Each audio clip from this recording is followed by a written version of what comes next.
De um pênalti polêmico a jogadas bizarras que foram proibidas, o futebol já testemunhou truques tão criativos quanto controversos. Alguns foram tão impactantes que acabaram sendo banidos para sempre pela FIFA. E hoje você vai ver exatamente como essas jogadas mudaram o jogo. Tudo começa com uma cobrança de pênalti que parecia normal, mas virou manchete por um detalhe quase imperceptível. Em 2017, na Premier League, Leicester e Manchester United se enfrentaram e Mahrez cobrou um pênalti que parecia impecável. A bola foi para o fundo da rede, a torcida explodiu.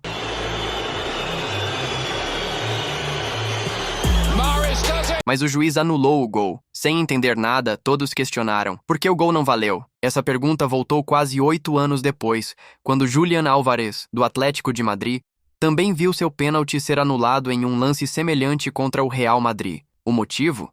Uma regra pouco conhecida, mas que mudou completamente a percepção de muitos torcedores.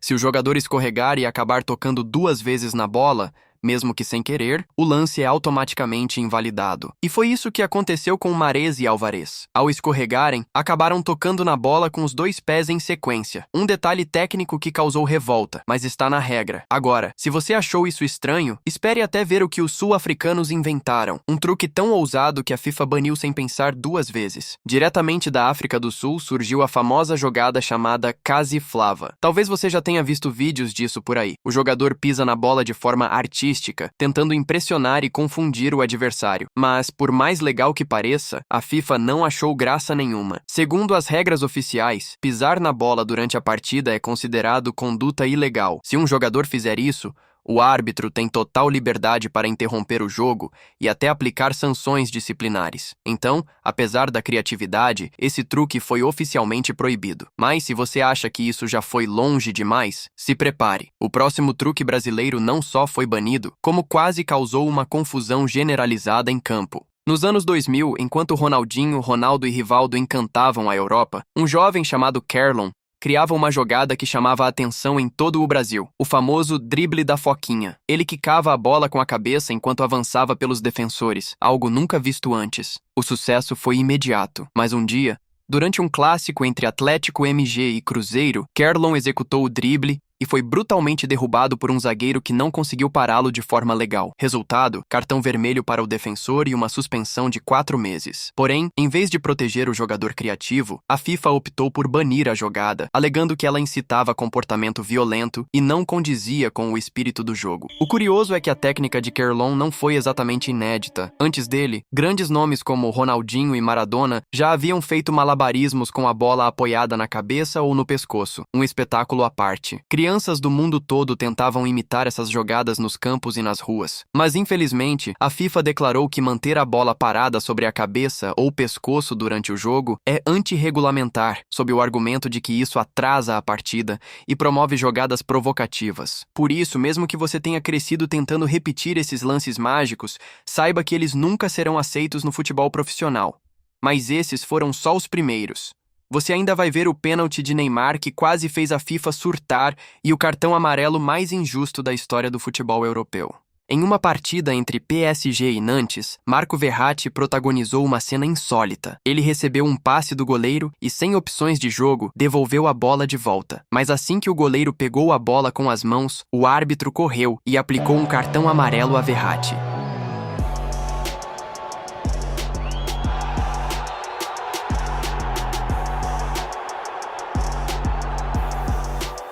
Ninguém entendeu nada. A torcida, os jogadores, até mesmo o comentarista ficou perdido. O motivo só ficou claro depois de muito estudo. Pelas regras da FIFA, um jogador não pode, de maneira proposital, contornar a regra do recuo, mesmo usando outras partes do corpo, como a cabeça. E isso ficou ainda mais evidente quando, em Inter de Milão contra Roma, Perisic tentou enganar o sistema ao cabecear a bola de volta para seu goleiro. O árbitro percebeu, interrompeu o lance e mostrou-lhe o amarelo. Exatamente como fizera com Verratti. Essas jogadas geraram discussão, mas a FIFA foi clara.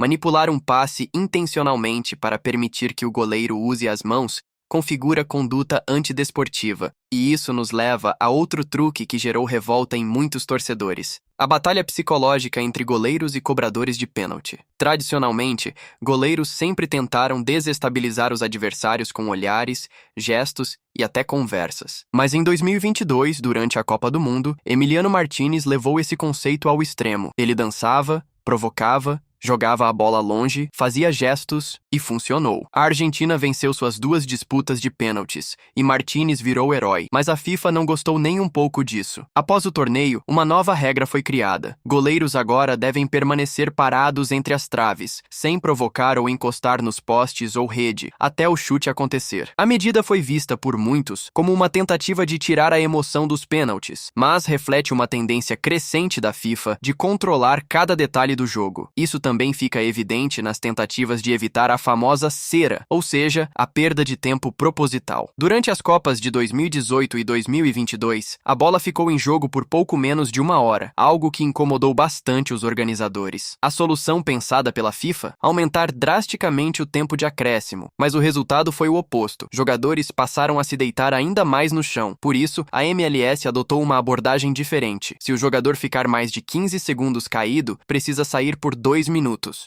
E se for substituído, tem 10 segundos para deixar o campo ou o reserva terá que esperar. Mas enquanto a FIFA tenta controlar o tempo, a criatividade de alguns jogadores continua sendo penalizada. Todos conhecem a famosa mão de Deus de Maradona e simulações dentro da área. Essas trapaças sempre existiram, mas a simulação em especial virou um problema sério. Jogadores caíam com qualquer contato tentando cavar pênaltis. Por isso, a Federação Inglesa criou uma nova penalidade: 2 jogos de suspensão para quem for pego fingindo faltas. O primeiro a sofrer foi Omar Niasse, em 2017. No entanto, com o VAR em ação, a fiscalização ficou ainda mais rígida. A era das simulações parece estar com os dias contados, mas o desejo de alguns jogadores em burlar as regras sempre vai existir, e a FIFA vai seguir correndo atrás para punir tudo o que considerar desleal. Mas agora, prepare-se para o top 5. Vamos entrar nos truques mais polêmicos e inacreditáveis que já foram banidos do futebol profissional. Ronaldinho, o mestre dos dribles, inventou uma jogada que nem chegou a ser usada em campo profissional e já foi banida. A ideia era engenhosa, surpreendente e com certeza causaria um efeito devastador no adversário. Mas antes mesmo de tentarem uma partida oficial, a FIFA classificou a jogada como antidesportiva e proibiu sua execução. Essa decisão revoltou fãs do craque, que sempre associaram Ronaldinho à alegria e à magia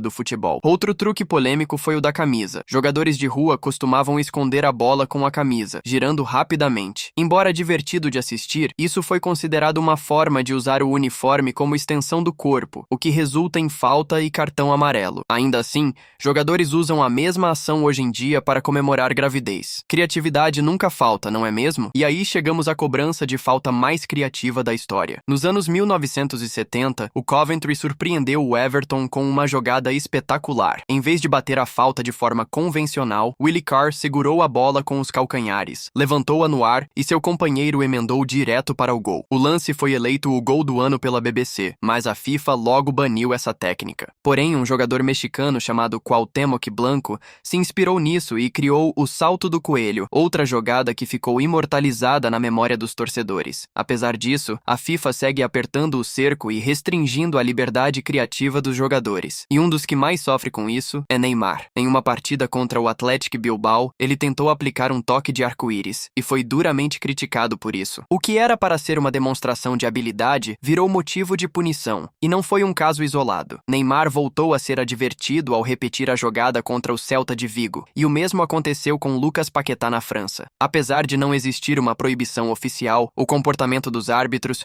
sugere que receberam instruções para reprimir o toque de arco-íris. E isso nos leva ao número 1, o dia em que Neymar quase fez a FIFA ter um ataque cardíaco. Depois de brilhar pelo Santos, o craque descobriu um truque para bater pênaltis que nenhum goleiro conseguia defender. Após marcar 5 vezes consecutivas com a nova técnica, a FIFA se reuniu e proibiu o movimento antes que virasse tendência. E assim, mais uma jogada brilhante foi enterrada pelas regras. Mas não é só dribles que a FIFA proíbe, ela já baniu até seleções da Copa do Mundo. Quer ver essas loucuras? Então clica no próximo vídeo.